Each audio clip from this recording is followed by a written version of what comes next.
Hello, I'm Jeff Paur, senior writer with RealTime Fantasy Sports, and welcome to another edition of the RealTime Fantasy Sports Show. I'm joined by Mike Barner, who's a contributing writer here at RealTime Fantasy Sports. Mike, thanks again for joining me on the show. I really appreciate it. My pleasure. Thanks for having me on. Yeah, Mike, we're going to dig into some data that we like to pull here at RealTime Fantasy Sports. I think it kind of differentiates us from other sites where we can actually do these things that I don't think some of these huge sites can do. But we're going to look at draft position from last year and what it kind of means for this year and talk about the draft positions that won leagues. So we have all sorts of data that tells us who won their leagues, picking out of what spot. We also want to look at the most owned players. I always think that's interesting as well. So we'll look at the most owned players on championship teams as well. Then we're also going to dive into the quarterback position a little bit and what some of that data that we pulled means as well. And also, I don't want to forget, here's the big one, Mike. 2 giveaways today to the RT Sports Superflex Best Ball Championship contest. So we're going to do 2 giveaways. We're going to give away one here at the beginning of the show and also near the end. We have trivia questions, though. So you got to be on your game. You got to answer the trivia questions. And the Real-Time Fantasy Sports Superflex Best Ball Championship, just a great contest. We opened it up because our Best Ball Championship's about sold out. So that's been super popular. And we are going to do a Superflex one now. And this one gives away $100,000 to the grand prize winner.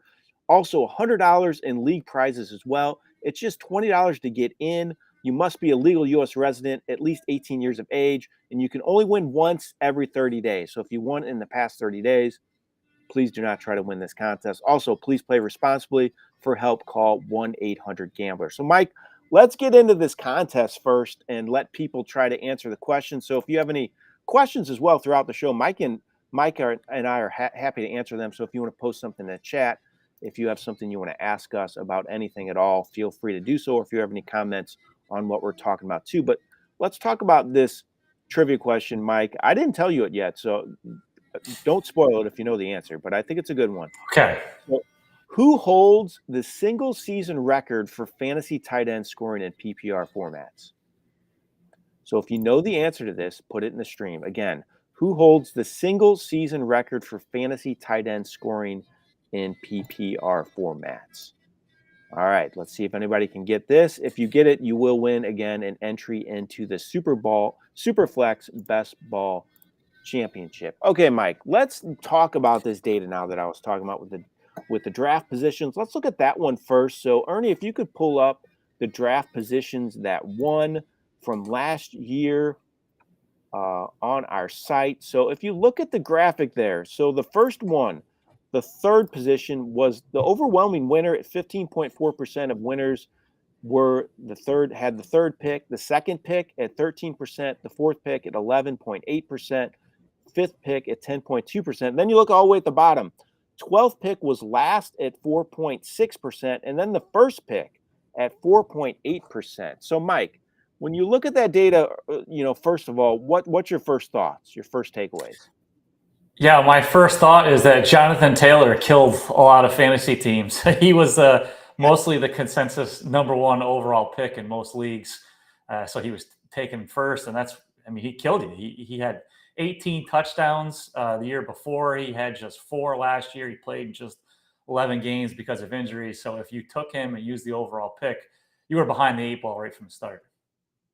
Yep, for sure. That absolutely killed you. He was a consensus number one. And I told you this before we came on, though. There's usually not that big of a gap between the first and last place finisher. We've pulled this data before, but this is the biggest I've seen so far. So it really was an advantage to have a top 4 pick.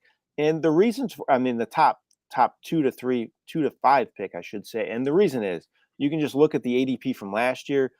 It's after Jonathan Taylor, it was Justin Jefferson, Christian McCaffrey, Cooper Kupp, Austin Eckler. So Justin Jefferson had just a monster season. A lot of people got him with that third pick, so you can see why that was successful. Christian McCaffrey as well, and Austin Eckler, both big-time scorers. So not a huge surprise that those picks were successful. You agree with that, Mike? Yeah, and also I think a lot of the reason why the bottom 3 were unsuccessful is a lot of those guys that were wrapping around in the beginning of the second round did not have good years either. You look at DeAndre Swift, his ADP was 12 last year. So whether you took him in the 11, 12, 13, 14 range, kind of there, you were stuck with a bad season. He got hurt again. Najee Harris, he wasn't that great either. He had an ADP of 15. Javonte Williams, his ADP was 16. He played 4 games before he tore his ACL. So those 10, 11, 12 teams are already in a tough spot because the top end talent is gone. And then when those guys that they were taking at the beginning of the second round where they should have the advantage, they all either got hurt or performed so poorly, that really put them in a tough spot. Yeah, I think it's a great point, Mike. I think you're right, though. I think on the way back, those owners got hurt as well because, like you said, like Najee Harris, Javonte Williams, even Debo Samuel was picked in that range too. So if you took Mixon or Swift, he was around that point with your first pick. Then you came back and got Javonte Williams or Debo Samuel. Man, you were in a world of hurt, and you can see why. It's over. Yeah, exactly. And it's always interesting to see how that plays out for sure. So also, just looking at like the top picks too that were successful, most of them were not really, or I should say, the top picks that were successful. Were not really huge question marks coming into the season. I know you always have injury issues with Eckler and McCaffrey, but some of these guys just they panned out and they worked for fantasy owners. And a lot of people like to go away from running backs, but Eckler and Christian McCaffrey proved that you can still go running back early and win for sure. Yeah, I mean, and those guys, the big difference there is they're such big pass catchers, and Eckler was the touchdown machine too. So, and McCaffrey was mostly healthy at the end of the season, when teams were going through their playoffs and stuff. So, yeah, those guys were definitely, if you avoided the Jonathan Taylor landmine, you were usually in good shape being in the first half of that first round. Yeah, for sure. And also, I want to throw out the question again for everybody if you're just joining the stream. So we're giving away a Superflex Best Ball Championship entry this year for today. It's a chance to compete for a big prize and $100 in league prizes. It's valued at $20. You must be a legal U.S. resident, at least 18 years of age. You can only win once every 30 days, and please play responsibly. For help, call 1-800-GAMBLER. And the question is, first person to get this gets an entry in the contest. Who holds the single season record for fantasy tight end scoring in PPR formats? So that's the question. Who holds the single season record for fantasy tight end in PPR formats? Mike, do you think you know it? Well, I can tell you one guy who it isn't. It's probably not Howard Cross or somebody like that. I'll throw out some obscure names because I don't want to tilt the scales here. So we'll just throw out some. Probably not Mark Donald Bavaro. Parham. Yeah, Yeah, probably there you not go. any of those guys. No Donald Parham. Probably not him either. So I'll Yeah. help you rule out some guys, but I won't give you the answer. Okay. Let's look at the most owned players now from last year. I think that's always interesting as well. So if you could bring up that graphic. And Justin Jefferson was the overwhelming most owned player. Again, not a surprise. He had a monster season last year, one of the best in the history of fantasy football. He was owned on 16.6% of championship teams. Then you have Travis Kelce, Austin Eckler, Jalen Hurts, Patrick Mahomes, Tyreek Hill, Josh Jacobs, TJ Hawkinson, Tony Pollard, and Devonta Smith. Those are the top 10. We have 30 up there, though, and you can see them all. First impressions when you see this, Mike? Yeah, Jalen Hurts helped a lot of people. He was Yeah. on the fourth one there because his ADP was 47. So he's essentially going the last couple picks there in the fourth round. So those fantasy managers were able to build a good foundation, likely at running back and wide receiver.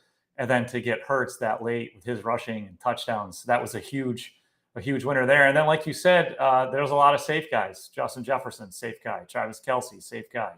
Austin Eckler, same thing. Tyreek Hill, he's a safe guy. So there was a lot of those guys were, first couple round picks that gave you that very high floor. And, one outlier that did stand out to me was TJ Hawkinson. He didn't exactly have the best year on a week-to-week basis, but probably the reason why he's on this list is that monster performance that he had in week 16 against the Giants. He had 13 catches, 109 receiving yards, and 2 touchdowns. So that, if you had him during your fantasy playoffs there, that was big. And then another guy that kind of stood out was Josh Jacobs, his ADP of 55. I don't think anyone saw the season coming from him that he delivered. So getting him there at around pick 55 was another big win for fantasy managers. Yeah, I like to look at the ADP from last year and see what guys were really good values, and Jacobs was one of them that I actually thought he could challenge Jefferson and be first overall, just because, like you said, his ADP was 55, and he had just a huge season. TJ Hawkinson, another guy who's good value though, his ADP was 88 last year, and then Tony Pollard right after him was 92, and the only one, if you can believe this, the only ADP 100 plus on the entire list from last year's Tyler Lockett. So he was 19th overall, owned on 10.9% of championship teams. He had a good year. He was a lot more consistent than normal. So uh, that's usually why his ADP is a little lower. People don't like his inconsistency, but he had a really good season. So he was the only one that had an ADP over 100. Anything else you want to talk about on this list at all, Mike? I think you'll probably see a lot of the guys on this list there again this year. Obviously, other than the Yep. big names of Jefferson and Kelsey and stuff like that. But Tony Pollard, he was ninth on this list. He's looking to have a big season now as the lead guy for the Cowboys. There's a lot of quarterbacks on this list, which I know we're going to talk a little bit about later. So it'll be interesting to see how many of those same quarterbacks are on this list too. On a lot of tight ends, we see George Kittle here at number 21. 10.4%. His ADP was 60. He's a guy that I'm avoiding this year. So we'll see if he ends up on that list. Yeah, it's interesting to me too because a couple guys, Kittle and Henry, both had injury issues last year. So them being on the list in the top 30 is a little surprising to me. Henry was huge when he was playing early in the year, but still, he was banged up at times. I like to see if there's any other people like that that stand out. I guess Damian Pierce a little bit too at 29. He was owned on 9.3% of teams. His ADP was 67 though, so he was good value, and he played really well at times. Again, it's a lot of consistency. You look at this list, and there's a lot of really consistent players on it that posted, uh, you know, those numbers on a weekly basis that help you win a fantasy championship. You don't see a lot of guys that are up and down, and Kenneth Walker on the list too at 20. He's another guy, and Ramondre Stevenson, another player that had good value. So it kind of shows me that you need to find some values in the middle rounds because there's a lot of guys on this list that are picked in that 90 80 range as well. So we talked about it last week, Mike, finding those values in the middle rounds, and I think this list kind of shows that you want to kind of target some of those players that you think can hit big. Yeah, definitely. And just a couple other guys to highlight on this list. We talked about him last week. Kirk Cousins, he Yep. was on this list at 9.5%. So if you do miss out on those top tier quarterbacks, this just goes to show you can take a guy like Cousins late. He's available even later this year, which we'll talk about too in a little bit. But you can still get a guy that late and be successful at the position. And we still don't have a winner yet on our trivia question. I think it's one that people can get.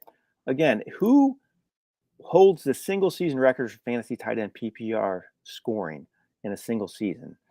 If you know the answer, put it in the chat. You can win an entry into the Superflex Best Ball Championship. Compete for a grand prize of $100,000, $100 in league prizes in every league. The prize is valued at $20 as well. So if you want to get in this contest, answer that question, you can get in. It's a great contest. We opened it up because our regular best ball championship is going to sell out. It's nearly sold out right now. So we wanted to give people an opportunity to do another one. And we thought we'd change up a little bit and do the Superflex format. I know you talked about you're in a Superflex league coming up too, Mike. They're a lot of fun. It's a different format, but it's a fun format, definitely. Yeah, definitely. And let's just try and help people here. Let's rule out a couple more tight ends. I think Okay. probably Tyler Conklin would not be a good guess. We can probably take him out of there. Maybe Mo Alley Cox. We could probably Willie take him Cox, out of there too. gone. So Yep, let's narrow down this field and help make things a little easier on I people. agree. Taysom Hill too. Let's say Taysom Hill, he's not in it. I Yup. know a lot of people are upset that he gets that tight end eligibility, but he did not break the scoring record last year, so he is not in it as well. Again, who holds a single season record for fantasy tight end scoring in PPR formats? That's our trivia question to get in the Superflex Best Ball Championship. Okay, Mike, let's talk about, we teased it a little bit. Let's talk about this QB data now. So I thought it was really interesting if we could pull that graphic up. we had 5 players on the most owned list, 5 quarterbacks on the most owned list, and their ranking. So the first one was Jalen Hurts, then Patrick Mahomes, then Joe Burrow, Josh Allen, Kirk Cousins. But if you look at their QB ranking for the season, Jalen Hurts was third, Patrick Mahomes first, Joe Burrow fourth, Josh Allen second, Kirk Cousins sixth. So it tells me that if you had one of the top 6 quarterbacks last year, fifth is not on this most owned list, but if you had a top 6, most likely you had a pretty good season because a lot of people won their leagues according to this most owned list with one of these elite quarterbacks. So, are you going earlier on a quarterback because of this now, Mike? What do you think? Yeah, one thing here, I'm going to guess number 5 was probably Lamar Jackson. And the reason why he's not on this list is because he missed so much time at the end of the season. Um, have usually been one not to draft quarterbacks early. If you're going to do it this year, it's going to be at a premium, and I'm not necessarily opposed to it. So you talked about these guys on this list. Last year, Hurts had an ADP of 47. This year, 25. Mahomes last year, 26. This year, 19. Burrow's jumped from 59 to 42. Josh Allen's about the same, 20. And then Kirk Cousins, he's actually dropped. He was 88 last year. And he's 115 this year.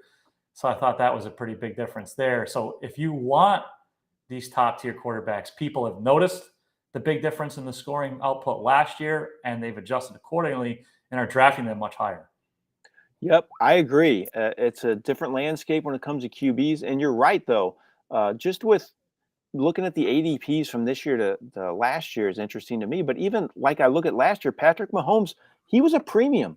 You had to use a second round pick on him most likely, and Josh Allen the same way, and people still won by doing that. And I think a lot of people are under the idea that you should wait on a QB and you can get better value if you wait on it, and you don't want to take one of these elite guys. You can get other positions, but I think last year showed you can win.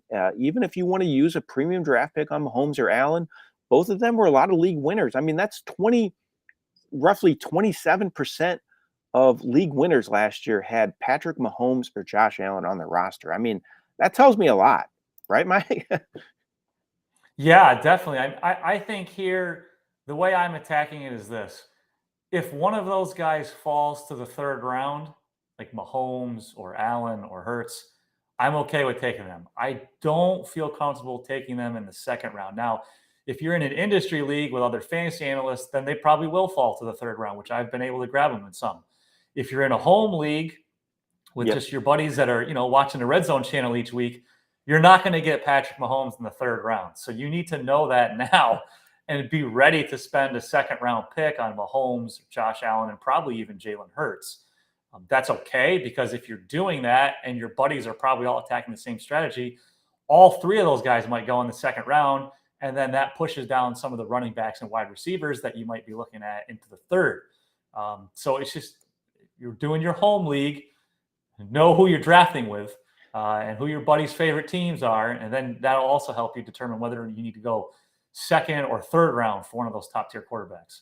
I think it's definitely a great point, Mike, because you have to know your league, and everybody's in different leagues, different formats. I mean, you draft online a lot where you don't know any of these owners, and it kind of you kind of just got to go by ADP and gauge your picks on where people might go using that. But when you're in home leagues and you know these owners, you know these guys you're playing with or gals you're playing with, it's definitely can change the way you draft. So don't again, we've talked about this before. Don't fall in love with ADP. It's a good guide, but you have to know your league as well. Yeah, so I think if you're not worrying about your buddies here and you're just looking at drafting the best team possible, I think if you can get Mahomes or Allen or Hurts in the third round, then go for it. If they're going in the second round, then I would prefer to wait until probably the fourth or fifth round and take that tier of Justin Fields, Justin Herbert, someone in that range. That way you've been able to load up on running backs and wide receivers early. And then you can still snag, which I consider to be the tier 2 quarterbacks in like the fourth round. And I think that helps with your team build a lot, especially say you grab Mark Andrews in the second or third round. So maybe you went wide receiver, tight end, running back, and you got a top one in each position. And then you fill your quarterback spot with Herbert or Fields, you've got a great foundation at all 4 spots. I agree. Mike. That's a great point. We want to say too, we have a winner in our contest. So Jay Bird 5035, he won. Gronk was the tight end that had the biggest season ever for fantasy scoring and PPR formats. Let's talk about that season. 90 catches, 1,327 yards, 18 touchdowns. So I thought maybe it might be Kelsey when I looked at this, when I was doing it because of his recent seasons, but those 18 TDs put Gronk over the top for sure. I thought for sure it was going to be Daniel Bellinger. I didn't throw it out there. I'm glad I This didn't. I would year. have looked like a buffoon. Yeah, maybe. Yeah. Congratulations on the big one there. Yeah, Gronk. I mean, when Gronk was at his peak, he's Kelsey at his peak now. He's a league winner. Yeah, Gronk, great guess, and congrats on the win. Yeah, we're going to do one more. We still have some time before the end of the show, so I want to give away one more as well. One more question. This one I think is a little easier, maybe not, but the second question to win an entry in the Superflex Best Ball Championship is, what defense led the NFL in sacks last season? And they did it by 15. I didn't realize there was that big of a gap. So if you know the answer to what defense led the NFL in sacks last season, put it in the chat. You can get a chance to win the entry in the Superflex Best Ball Championship here at RealTime Fantasy Sports. Just a great contest. It's just $20 to get in. And if you want to win this, you must be a legal U.S. resident, at least 18 years of age. You can only win once every 30 days. And please play responsibly. Call 1-800-GAMBLER for help. Again, what defense led the NFL in sacks last season? All right, Mike, we'll see if anybody can get that. Let's maybe talk about a little bit of the news of the day before we get out of here. Since we talked last, I should say, Dalvin Cook signed with the New York Jets. What's your whole thoughts on that? You're a New York guy. Tell me the lay of the land now, what you think's going to happen there with the Jets backfield. I mean, the move just made a lot of sense for the Jets with Breece Hall coming off the injury, and they didn't exactly have a ton of quality depth at the position. So they're obviously all in to win now with Rodgers at quarterback. So having Cook come in, A, it gives them insurance for the Hall, and B, Cook does not look cooked by any means. He still looks pretty good last year for the Vikings. So I think this gives them the opportunity to ease Breece Hall back from his injury. Breece Hall is someone that I am not drafting now in fantasy. Dalvin Cook is probably someone I will also not draft in fantasy. I think they're going to cannibalize the work from each other, especially early on. And if Cook looks good early, I don't see why there's any reason for the Jets. Oh, well, Hall's healthy now, so let's just give him all the work and just take Cook out of the rotation. I think they would share it. I mean, it might be a 65-35 or 60-40 in favor of Hall when he's 100% healthy. But I think best case scenario out of the gate, you're probably looking at 50-50 for at least the first 2 or 3 weeks. And that doesn't make either of them very appealing for fantasy. I'm the same way. I don't want any of them unless they really fall in the draft. Cook and Hall, I'm just scared. I don't know what's going to happen. They're going to be a nightmare to play on a weekly basis, in my opinion, especially if Hall is active early in the season. It sounds to me like they're going to ease him in, especially those the comments that Hall made. I don't know if you saw those, where he's still kind of unsure of himself when he's cutting. So that doesn't sound great to me when it comes to his condition at all. I'm a little bit worried about that.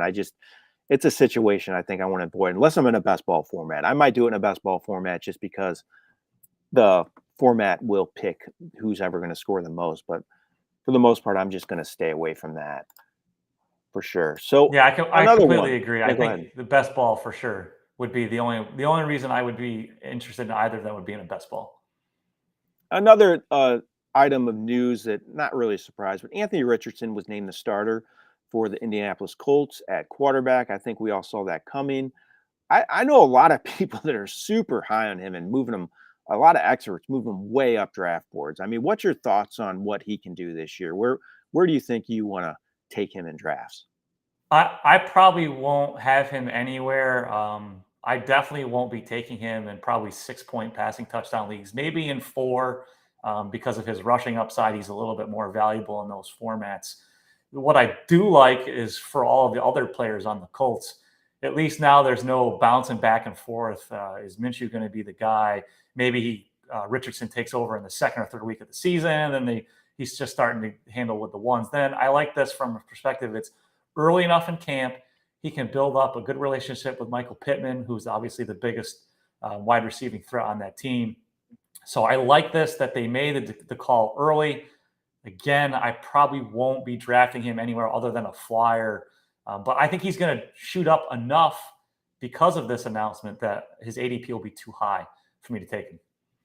Yeah, I'm kind of the same way. He's really shooting up draft boards. I think his rushing ability is really helps his weekly floor, and that's exciting from a fantasy perspective. But from a passing perspective, I think he's going to have some issues this year at times with accuracy and just being on the same page with his receivers. He even struggled with that in college a little bit. Now he's moving to the NFL, so I think he could have some issues there. And one thing too that I'm kind of worried about with this is Jonathan Taylor. I was concerned about him before, but now you have a guy that could get a lot of goal line work. And Richardson, he can run the ball, and he's like a fullback back there. He is huge, and so I think he could take some touchdowns away from Taylor if he's on the field. That's a little bit of concern for me as well. So he's another guy going way down the rankings for me at this point. I'm really kind of all out on Jonathan Taylor.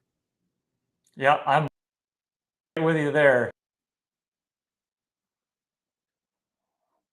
All right, I think Mike's breaking up a little bit there, unfortunately. Again, we have Higher than another anything. trivia question. We just have a couple minutes left in the show. If you know the answer to this, again, who led the NFL in sacks last season?